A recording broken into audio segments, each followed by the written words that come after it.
నమస్తే అండి. Welcome to Triveni's kitchen. ఈరోజు మన రెసిపీ వచ్చేసి పెసరపప్పుతో పిజ్జా ఎలా తయారు చేసుకోవాలో నేను ఈ వీడియోలో చూపిస్తున్నాను.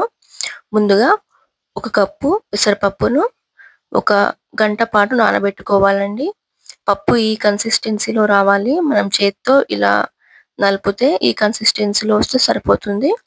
ఇప్పుడు ఒక మిక్సీ గిన్నె తీసుకొని అందులో ఈ పెసరపప్పును వేసుకొని మిక్సీ పట్టుకోవాలండి. ఇలా మెత్తగా మిక్సీ పట్టుకోవాలి. ఎప్పుడు పిజ్జా మైదా పిండితోనే కాకుండా ఇలా పెసరపప్పుతో కూడా చేసుకోవచ్చండి. ఇలా మెత్తగా అయ్యాక ఒక బౌల్ తీసుకొని అందులో ఈ మిశ్రమాన్ని వేసుకొని ఇలా కలుపుకోవాలండి. కలుపుకున్నాక ఒక 3 టేబుల్ స్పూన్ల నుంచి 4 టేబుల్ స్పూన్ల వరకు బొంబాయి రవ్వనైతే యాడ్ చేసుకోవాలి. అలాగే సరిపడా ఉప్పును కూడా వేసుకొని ఒక నిమిషం పాటు గరిటెతో ఇలా కలుపుకోవాలండి.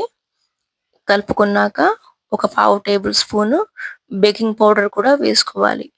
బేకింగ్ పౌడర్ వేసుకొని ఇంకొక నిమిషం బాగా కలుపుకోవాలండి. ఇప్పుడు స్టవ్ పైన ప్యాన్ పెట్టుకోవాలి. ఇదైతే ఎండిలం ప్యాన్ అండి, నాన్ స్టిక్ ప్యాన్ అయితే కాదు. ఒక 2 టేబుల్ స్పూన్ల ఆయిల్ వేసుకొని 3 నుంచి 4 గరిటెల పిండిని ఈ ప్యాన్ పైన వేసుకోవాలండి. ప్రోటీన్స్ తో కూడిన హెల్దీ అండ్ టేస్టీ పిజ్జా అండి. ఇవి చాలా సాఫ్ట్ గా వచ్చాయండి. చాలా టేస్టీగా కూడా వచ్చింది ఈ పిజ్జా. ఇప్పుడు దీనికి ఒక 2 నిమిషాల పాటు మూతను పెట్టి తీసుకోవాలి.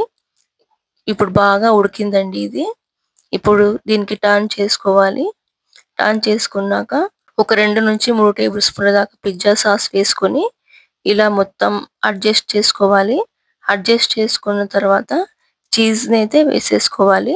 అలాగే చిన్న చిన్నగా కట్ చేసి పెట్టుకున్న క్యాప్సికమ్ ముక్కలు, అలాగే కార్న్ వేసుకోవాలి. టమాటా ముక్కలను కూడా వేసుకొని అడ్జస్ట్ చేసుకోవాలండి.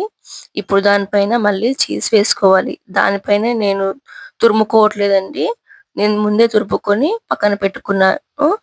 ఇప్పుడు దీనికి ఇలా వేసుకోవాలి. అలాగే ఒరిగానో చిల్లీ ఫ్లేక్స్ కూడా దీనిపైన వేసుకొని ఒకసారి 3 నుంచి 4 నిమిషాల పాటు మూతన పెట్టి తీసుకోవాలి.